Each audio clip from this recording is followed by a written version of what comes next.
Commerce की teacher हूँ, तो अगर आप कॉमर्स का सब्जेक्ट चूज करते हैं तो आपको कॉमर्स में अंदर क्या क्या सब्जेक्ट चूज करने चाहिए आज मैं आपको बताऊंगी। तो जैसे कि अभी आपने 10th का एग्जाम दे दिया है, 10th का एग्जाम देने के बाद अभी आप इंटर में एडमिशन लीजिएगा, यानी कि इंटरमीडिएट के लिए आप एडमिशन लीजिएगा। इंटरमीडिएट यानी कि 11th और 12th को इंटरमीडिएट कहा जाता है। अब आप इंटरमीडिएट में एडमिशन लीजिएगा तो इसमें 3 स्ट्रीम्स आते हैं आपको 3 स्ट्रीम्स मिलेंगे चूज करने के लिए, ठीक है। जैसे कि इसमें सबसे पहला आपका आता है आर्ट्स, दूसरा आपका आता है कॉमर्स, तीसरा सब्जेक्ट जो है वो आपका आता है साइंस, ठीक है। पहला है आपका क्या, आर्ट्स, दूसरा है आपका क्या, कॉमर्स, और तीसरा सब्जेक्ट जो है वो है आपका क्या, साइंस। ये तीनों ही सब्जेक्ट जो है अपनी अपनी जगह पर बहुत सही है। आपको फ्यूचर में जो करना है पहला चीज, और दूसरा चीज ये है कि आपको जिस भी सब्जेक्ट में इंटरेस्ट है आप उस हिसाब से अपना सब्जेक्ट चूज कर सकते हैं। लेकिन अगर आपको कॉमर्स में इंटरेस्ट है, ठीक है, अगर आपको कॉमर्स में इंटरेस्ट है तो आप कॉमर्स जब लेंगे तो आपको कॉमर्स लेने के दौरान इसमें क्या क्या इसके अंदर सब्जेक्ट्स होते हैं मैं आज आपको इसके बारे में बताऊंगी। तो देखिए, आपने 10th पास किया, अब आप 11th और 12th के लिए एडमिशन लेंगे तो उसमें आपको एक सब्जेक्ट चूज करना पड़ेगा। तो उसमें 3 सब्जेक्ट आते हैं, पहला आता है आर्ट्स, दूसरा आता है कॉमर्स और तीसरा आता है साइंस। तो मैं कॉमर्स की टीचर हूँ तो मैं आज आपको कॉमर्स के बारे में बताऊंगी। तो हम लोग आर्ट्स को और साइंस को छोड़ देते हैं, हम लोग फोकस करते हैं किसके ऊपर, कॉमर्स के ऊपर। तो देखिए, कॉमर्स एक ऐसा सब्जेक्ट है जो आपने पहले कभी नहीं पढ़ा है, ठीक है, ये आपके लिए बिल्कुल ही नया सब्जेक्ट है, तो इसके बारे में आपकी सब्जेक्ट्स की जानकारी नहीं होती है। तो देखिए, इसमें सबसे पहला आपका जो सब्जेक्ट आता है वो होता है अकाउंटेंसी, जिसको हम लोग हिंदी में कहते हैं लेखा शास्त्र। दूसरा जो आपका सब्जेक्ट आता है वो है बिजनेस स्टडीज,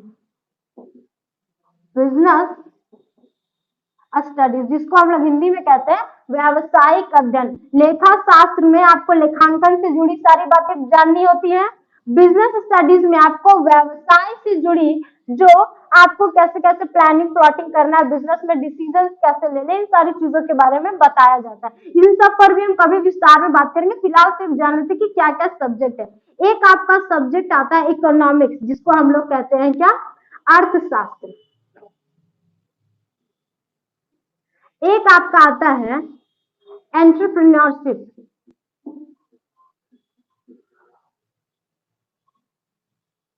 जिसको हम शॉर्ट में ईटीपी कहते हैं, और बीएसटी को हम बिजनेस स्टडीज को हम शॉर्ट में बीएसटी कहते हैं, और अकाउंट्स को एसीटी और इकोनॉमिक्स को इको के नाम से जाना जाता है।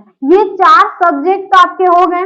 इसके अलावा आपको ईटीपी, ये जो 4 नंबर का सब्जेक्ट है, इसके जगह पे आपको 2 ऑप्शंस और मिलते हैं, जिसमें कि आपका एक सब्जेक्ट होता है बीएमटी, यानी कि इसको कहा जाता है बिजनेस मैथमेटिक्स, और एक आपका आता है सीए, जिसको कहते हैं हम लोग कमर्शियल अरिथमेटिक। ये आप या तो ईटीपी चूज करें, या तो बीएमटी चूज करें, या तो सीए चूज करें, ठीक है। लेकिन अगर आपको बहुत अच्छा रिजल्ट चाहिए तो हम आप चाहेंगे कि आप, अगर आपको भविष्य में ऐसे भी, अगर आप जब इंटर की पढ़ाई कर लेंगे, उसके बाद आप ग्रेजुएशन में एडमिशन लेंगे, जब आप ग्रेजुएशन में एडमिशन लेंगे तो आप अगर अकाउंट्स ऑनर्स लेंगे, तो अगर आपका मन अकाउंट्स ऑनर्स लेने का है तो आप खास तौर पर उसके लिए ईटीपी सब्जेक्ट लें साथ में, फिर क्योंकि बिजनेस मैथ या कॉमर्शियल अरिथमेटिक का कोई मतलब नहीं रह जाता। क्योंकि अगर आप अकाउंटेंसी पढ़ेंगे, ऑलरेडी एक मैथ जैसा सब्जेक्ट आपका रहेगा, उसके बाद आप बीएमटी लेंगे तो एक और मैथ आपको पढ़ना पड़ेगा, यानी कि जहां पर आपका पूरा फोकस 100% अकाउंटेंसी और बीएसटी इकोनॉमिक्स और ईटीपी पे होना चाहिए, तो आप वहां ईटीपी की जगह पे बीएमटी ले लेंगे या सीए ले लेंगे, तो आपको इसके लिए अलग से ट्यूशंस भी करनी पड़ेंगी, अलग से आपको इस पर, मतलब कि अगर आप अकाउंटेंसी और एक और मैथ सब्जेक्ट अलग से ले लेते तो ज्यादा मेहनत करना पड़ेगा। तो इसके लिए अगर आपको भविष्य में अकाउंट्स ऑनर्स लेना है तो आप उसके साथ ईटीपी लीजिए। ईटीपी जो है एक थ्योरी सब्जेक्ट और एक काफी अच्छा नया सब्जेक्ट है आपके लिए, तो आप अकाउंट्स के साथ ईटीपी का ही मैच कीजिए, ठीक है। इसके बाद एक आता है आपका लैंग्वेज बेसिस सब्जेक्ट होता है। लैंग्वेज बेसिस सब्जेक्ट में आपका आ जाता है हिंदी या फिर इंग्लिश। अगर आपको मेरी सजेशन की जरूरत है तो हम आपको सजेस्ट करेंगे कि आप इंग्लिश लीजिए। अगर आपको लगता है कि इंग्लिश आपके लिए काफी टफ है और उससे ज्यादा नंबर आपको हिंदी में आ सकता है तो आप हिंदी लीजिए। दोनों ही सब्जेक्ट अपनी अपनी जगह पर बहुत अच्छा है, ठीक है। अब इसके बाद एक चीज और आपका आ जाता है, क्या, एडिशनल सब्जेक्ट। एडिशनल सब्जेक्ट, अगर आपके स्कूल में एडिशनल लेना कंपलसरी है तभी आप एडिशनल लीजिए। अगर ऐसा कहा जाए कि ये आपकी चॉइस पर डिपेंड करता है तो आप एडिशनल सब्जेक्ट मत लीजिए। इसलिए आप एडिशनल सब्जेक्ट नहीं लीजिए क्योंकि मेरा ऐसा मानना है कि 1 2 3 4 और ये आपका लैंग्वेज बेसिस सब्जेक्ट हो गया 5।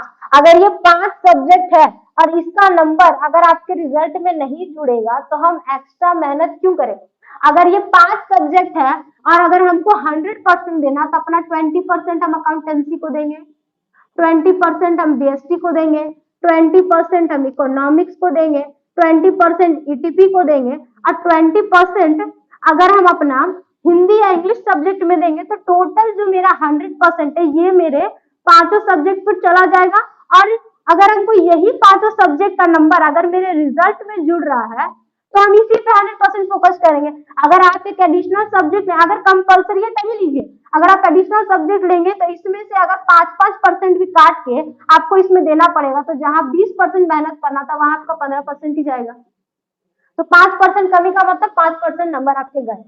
तो मेरे हिसाब से अगर एडिशनल कंपलसरी नहीं है तो आप अकाउंटेंसी लीजिए, आप बीएसटी लीजिए, आप इकोनॉमिक्स लीजिए, आप ईटीपी लीजिए, ठीक है। और आप अगर अकाउंट्स ऑनर्स करना चाहते हैं तो आप बीएमटी और सीए पर फोकस मत कीजिए। अब देखिए एक चीज और हम आपको बता देते हैं, सीए एक सब्जेक्ट है। इसका मतलब ये नहीं है कि अगर आपको भविष्य में सीए बनना है तो आप कॉमर्शियल अरिथमेटिक पढ़ के सीए बन सकते हैं, ऐसा कुछ भी नहीं है। ये केवल एक सब्जेक्ट है, जैसे बीएमटी है उसी तरह से सीए है, उसी तरह से अकाउंटेंसी, बीएसटी, इको और ईटीपी भी है, ठीक है। अगर आपको जरूरत नहीं है तो आप एडिशनल सब्जेक्ट मत लीजिए। और अगर आप पढ़ने में बहुत अच्छे हैं, आप चीजों को बहुत जल्दी कवर करते हैं तो आप एडिशनल सब्जेक्ट मत लीजिए। लेकिन अगर आपको लग रहा है कि आप किसी सब्जेक्ट में फेल हो सकते हैं या आपके पढ़ने का जो क्राइटेरिया वो थोड़ा सा बाकी बच्चों के हिसाब से कम है तो आप एडिशनल सब्जेक्ट ले सकते हैं, ठीक है। हम आशा करते हैं कि आपको ये जो हमने बताया है कि अगर आप कॉमर्स लेंगे तो क्या क्या चीजें आपके लिए बेनिफिशियल होगी, तो इस तरीके से आप चूज कीजिए। आई होप कि ये वीडियो आपके लिए बहुत ही ज्यादा हेल्पफुल हो।